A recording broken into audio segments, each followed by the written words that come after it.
Hi friends, నేను మీ దేవి.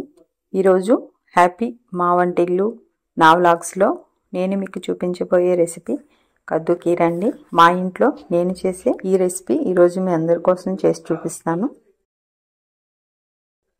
ముందుగా దీనికి కావాల్సిన పదార్థాలు: నెయ్యి, జీడిపప్పు, పాలు, కిస్మిస్, బాదం పప్పు, అలాగే కొంచెం దోసపప్పు, ఒక చిన్న సైజు సొరకాయ తురుమండి. నేను ఇది ఒక చిన్న సొరకాయ తీసుకుని ఈ విధంగా తురిమి పెట్టుకున్నాను. ముందుగా స్టవ్ పై బండి పెట్టుకుని 2 స్పూన్ల నెయ్యి వేసుకుందాము.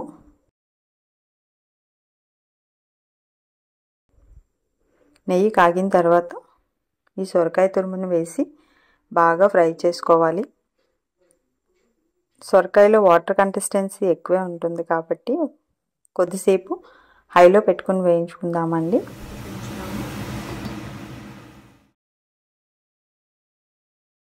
చూడండి, వాటర్ వస్తుంది.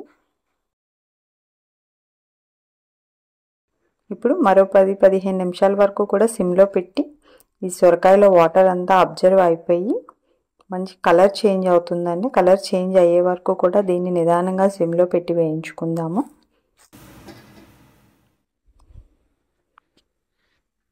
ఇప్పుడు ఇదో ముఖ్యమైన ఇంగ్రీడియంట్ అండి, మిల్క్ మేడ్. ఇది అన్ని సూపర్ మార్కెట్స్లో కూడా అవైలబుల్ ఉంటుంది. ఇది ఖచ్చితంగా వేసుకుంటే చాలా బాగుంటుందండి. ఇది పచ్చికోవా. సొరకాయ కలర్ చేంజ్ అయిపోయింది. ఇప్పుడు ఒక చిన్న గ్లాస్ పాలు అండి, ఇవి కాచి చల్లార్చిన పాలు. ఈ పాలు పోసుకొని ఒకసారి బాగా కలుపుకుందాము. ఇప్పుడు మరో 5 నిమిషాలు మూత పెట్టేసి పాలతో పాటు సొరకాయని ఉడకనిద్దాము. దీంట్లో ఏదైనా పచ్చి ఉంటే పోతుంది. ఇప్పుడు ఒకసారి చెక్ చేద్దాము. సొరకాయ ఉడికిపోయింది. ఇప్పుడు ఈ మిల్క్ మేడ్ ఓపెన్ చేసేసి నేను ఇదంతా వేసేస్తున్నానండి. మిల్క్ మేడ్ వేసిన తర్వాత ఒకసారి బాగా కలిపి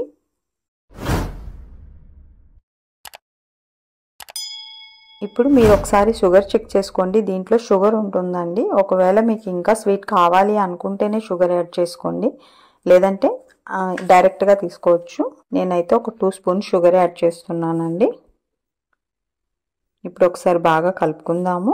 చూడండి, థిక్గా అయ్యింది. థిక్నెస్ కోసమే మనం మిల్క్ మేడ్ యాడ్ చేస్తామండి.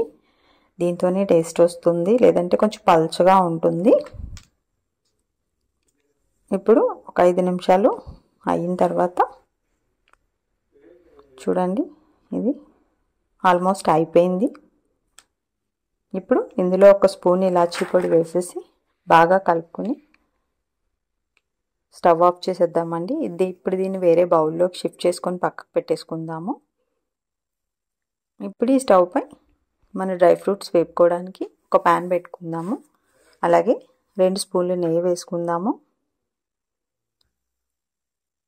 ఇప్పుడు నెయ్యి వేడవగానే ముందుగా ఈ జీడిపప్పు, బాదం నేను కొంచెం చిన్న చిన్న పీసెస్గా కట్ చేసి పెట్టుకున్నానండి. ఈ మాదిరిగా ఇప్పుడు వేసేద్దాము. ఒకసారి కలుపుకొని, ఇది దోసపప్పు అండి. ఇది మధ్య మధ్యలో తగులుతుంటే చాలా బాగుంటుంది. మీకు దగ్గర ఉంటే వేసుకోండి, లేదంటే స్కిప్ చేసేయండి. ఇప్పుడు ఈ కిస్మిస్ కూడా వేసేసి బాగా వేయించుకుందాం గోల్డెన్ కలర్ వచ్చే వరకు. చూడండి, మంచి గోల్డెన్ కలర్లోకి వచ్చేసాయి. ఇప్పుడు స్టవ్ ఆఫ్ చేసేసుకుందాము. ముందుగానే ఈ బౌల్లోకి షిఫ్ట్ చేసి పెట్టేశాను నేను ఈ కీర్ని. ఇప్పుడు చూడండి ఎంత మంచిగా రెడీ అయిపోయిందో.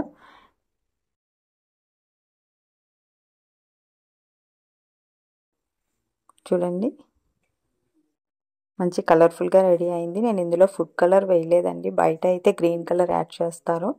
చల్లగా ఫ్రిడ్జ్లో పెట్టుకునైనా తినొచ్చండి, లేదంటే ఇలానే వేడివేడిగా తినొచ్చు. వేడిగా తింటే ఒక ఫ్లేవర్, చల్లగా తింటే ఒక ఫ్లేవర్ ఎంజాయ్ చేస్తారు.